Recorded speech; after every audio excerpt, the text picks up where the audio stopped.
Why does money still feel stressful? Even when your accounts are growing, you've got $25,000 or $40,000 in savings. Your 401k has finally crossed into the five-figure range. You're saving 10 to 15% of your income. You can handle a $1,000 surprise without reaching for a credit card.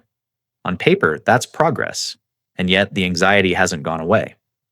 I've spoken with professionals in their 30s and 40s, engineers, managers, consultants, who are doing everything the books say to do. No overdrafts, automatic retirement contributions, debt balances trending down. Some are approaching their first $100,000 invested, and they still say the same thing. I'm doing better, but I don't feel secure. That stage is real. When you move out of paycheck to paycheck survival, the stress doesn't vanish. It shifts. You're no longer worried about making rent this month. You're worried about whether the system you're building is strong enough to hold.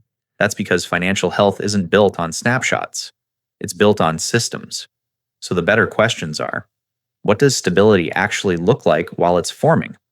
Why does progress feel so quiet in this phase? In this video, we're going to reframe what financial health really means, not through income, lifestyle, or net worth screenshots, but through structure. We'll look at the shift from survival to stability, why reducing fragility is the first real win, how predictability creates calm, why debt direction matters more than debt labels, and how steady saving and small, consistent investing build real momentum over time. Because here's the truth that often goes unsaid. Financial stability doesn't feel dramatic. It feels steady. And we'll start with the part most people hesitate to admit out loud. Why stable people still feel behind. Why stable people still feel behind. Even when your finances are objectively improving, it's common to feel like you're losing ground. That feeling usually isn't coming from your numbers. It's coming from comparison. You see vacations, new cars, home upgrades, and quiet flexes everywhere. What you don't see are balances, interest rates, or family help filling the gaps. This is the first trap. You're comparing your behind-the-scenes reality to someone else's highlight reel. The problem isn't that they're doing well. It's that you're using the wrong scoreboard. Stability doesn't look exciting from the outside. It looks boring, steady, and easy to miss. The second trap is confusing cash with safety. Cash feels calm because it doesn't move. But if everything sits in one savings account, earning very little while costs rise, that calm slowly erodes. Having cash is smart. Having only cash often means fear is making decisions quietly. Here's the contrast that matters. One person layers their money, bills and checking, a separate emergency fund, long-term investing working in the background. Another person asks one pile of money to do everything. Same dollars, very different stress levels. When money has layers, your brain relaxes. You stop wondering if you're doing enough because each layer has a job. That's the tease most people miss. The feeling of being behind often disappears not when you earn more, but when your structure finally matches your life. The shift from survival to stability. Once you're no longer living one missed paycheck away from disaster, the game quietly changes. Most people don't notice it at first because nothing dramatic happens. There's no celebration, no moment where life suddenly feels easy. But the pressure starts moving, from emergencies to systems. When you're in survival mode, money problems are loud. Overdraft alerts, late fees, scrambling to move balances around before Friday hits. Stability sounds different. Bills get paid without checking the account 3 times. A $400 car repair is annoying, not catastrophic. You still care about money, but you're not constantly reacting to it. This is where a lot of people get confused. They expect relief to feel like happiness. Instead, it often feels flat. That's because your nervous system is adjusting. You're no longer fighting fires, so your brain looks for the next threat. That's not failure. That's recalibration. Here's the contrast that matters. In survival mode, income timing decides everything. In stability mode, systems decide everything. Autopay replaces memory. Buffers replace panic. Planning replaces hope. You stop asking, can I make it to the end of the month? And start asking, is my setup strong enough to handle surprises? And here's the quiet truth most people miss.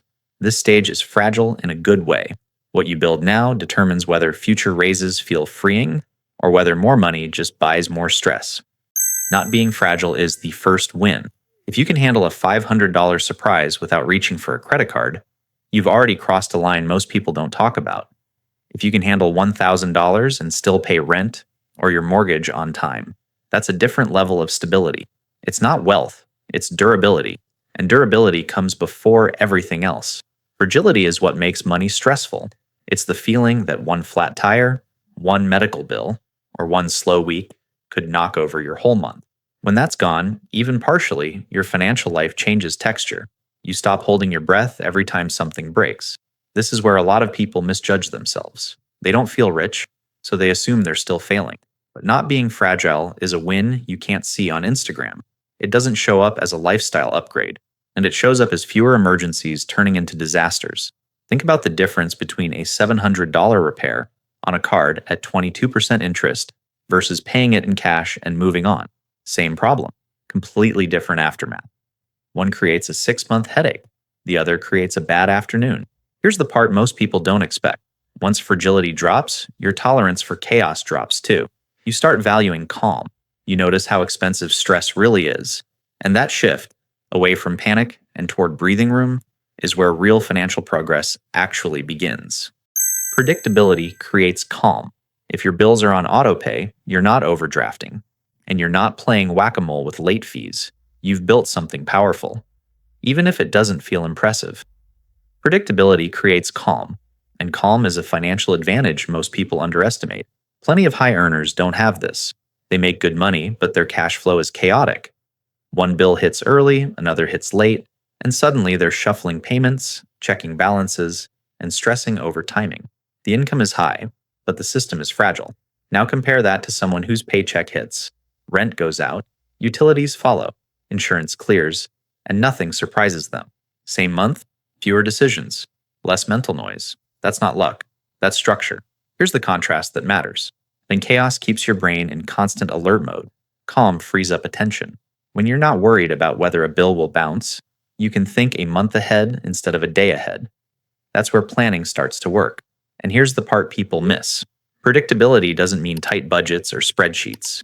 It means your money behaves the same way most months. You know what's coming in. You know what's going out. Surprises become rare, and when they happen, they're manageable. This is why calm beats chaos.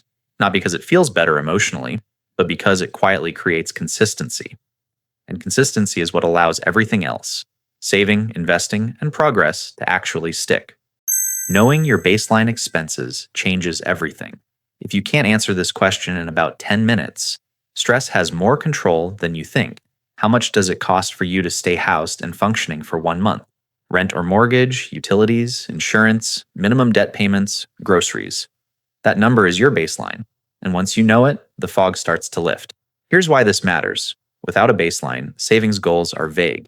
I should save more doesn't tell your brain what safety actually looks like. With a baseline, money gets context. 1 month of that number saved means you've built a floor. 3 months means you've added a shock absorber. 6 months means problems slow down before they hurt you. Most people think financial health shows up as a big account balance. In real life, it shows up when your car makes a weird noise and you don't immediately feel panic. The bill might still be annoying, but it doesn't threaten your rent or groceries. And here's the quiet shift. Once you know your baseline, decisions get cleaner. You stop guessing whether you're behind and start seeing where you actually stand. A raise becomes a choice, not a rescue. Extra income can go toward building layers instead of plugging holes. This is the tease most people miss. Knowing your baseline doesn't restrict you, it gives you leverage.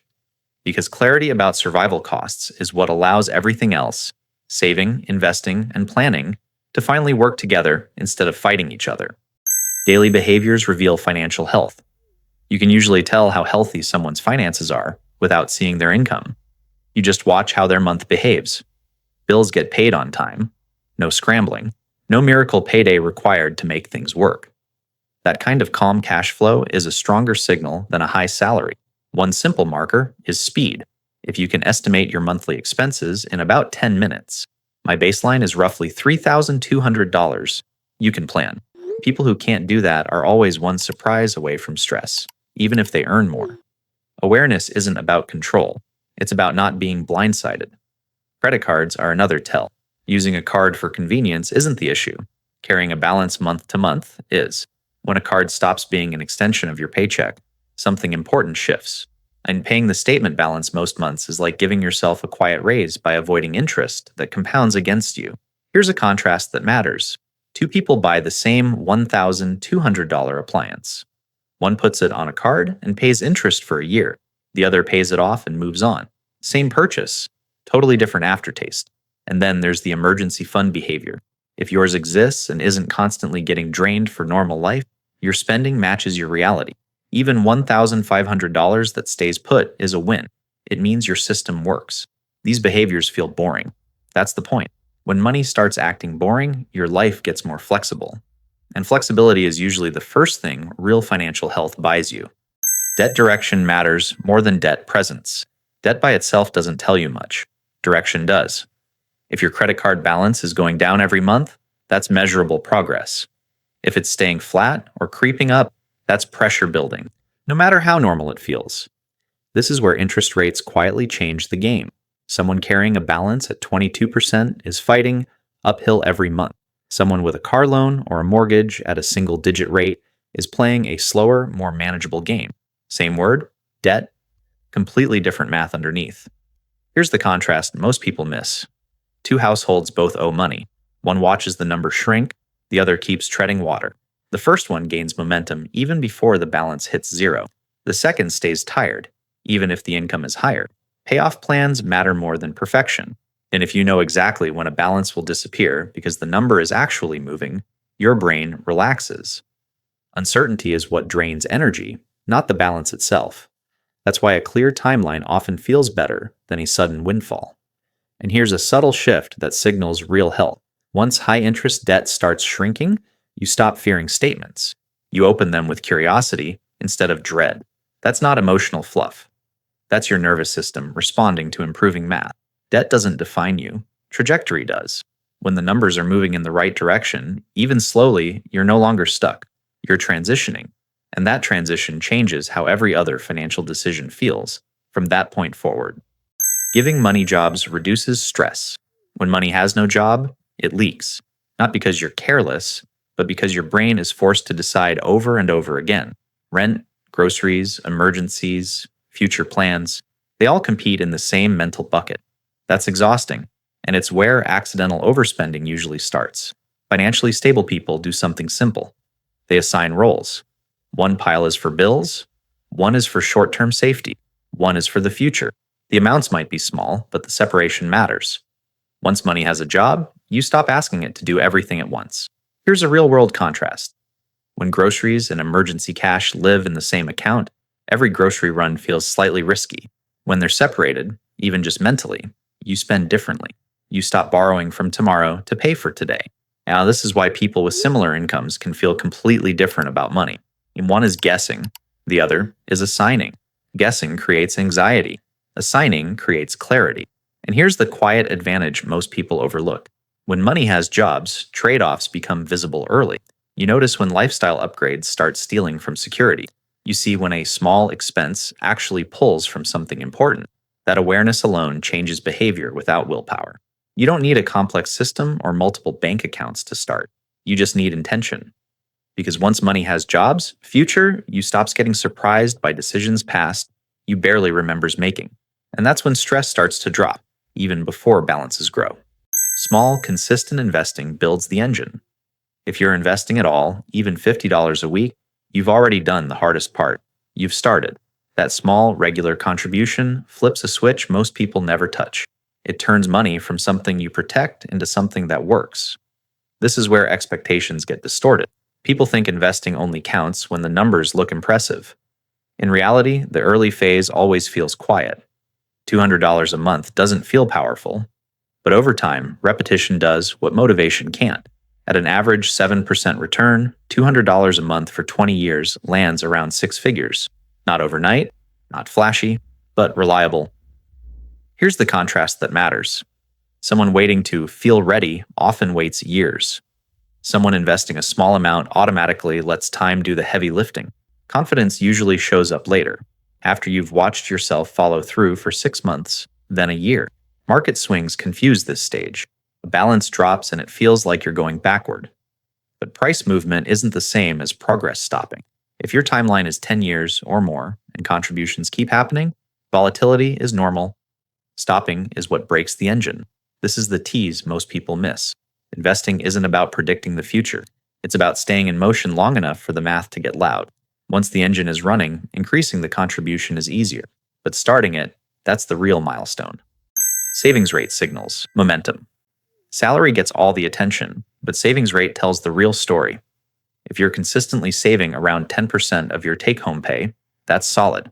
If you're closer to 15% or 20%, momentum starts to show up, even if your income hasn't changed. Here's why rate matters more than dollars. Someone saving $300 a month on a modest income is often building more resilience than someone earning twice as much, but saving nothing. One system compounds. The other depends on the next paycheck. This is where people misread their progress. A month where savings dips feels like failure. In reality, the pattern matters. If savings drops one month and rebounds the next, that's not weakness. That's resilience. Life happens. The ability to recover is what keeps the trajectory intact. Think about how this plays out over a year. 12 months of consistent saving, even uneven, creates a buffer. It smooths surprises. It reduces dependence on credit. It quietly increases options. And none of that requires a promotion. Here's the contrast most people don't see. Perfect months look good on paper. Repeating months build strength. One missed contribution doesn't break anything. Quitting the system does. That's the tease worth sitting with. The savings rate isn't about discipline. It's about alignment. When your lifestyle leaves room for saving most months, money starts working with you instead of against you. And that's usually when confidence begins to catch up with reality. Automation beats motivation. If your progress depends on how disciplined you feel this month, it's fragile. Motivation fades, schedules change, bad weeks happen, systems don't care how you feel. And that's why they work. When payday hits and a percentage automatically moves to savings or investing, something important changes. You're no longer negotiating with yourself. Bills get paid. Contributions happen.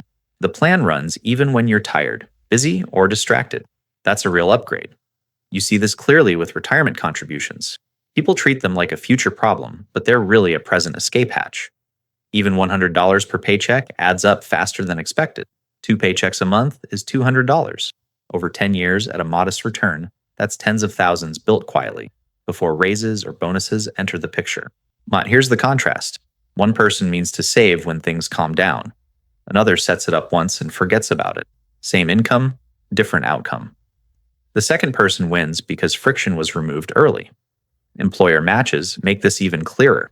A common match is a few percent of salary. On a typical income, that's real money every year. Not taking it isn't a moral failure.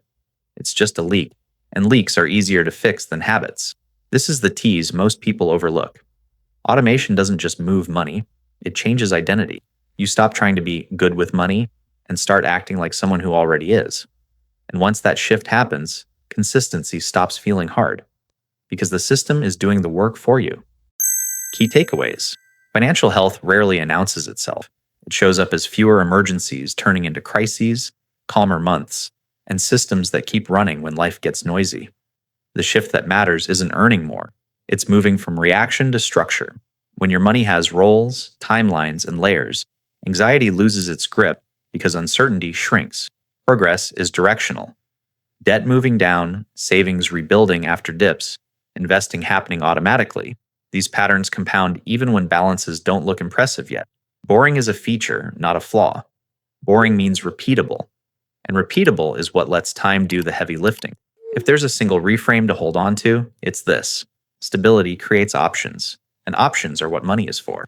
Keep your life one step behind your income. Like let systems, not motivation, carry the load. If this way of thinking helps you see your financial life more clearly, stay with it. The payoff is less panic now, and more freedom later.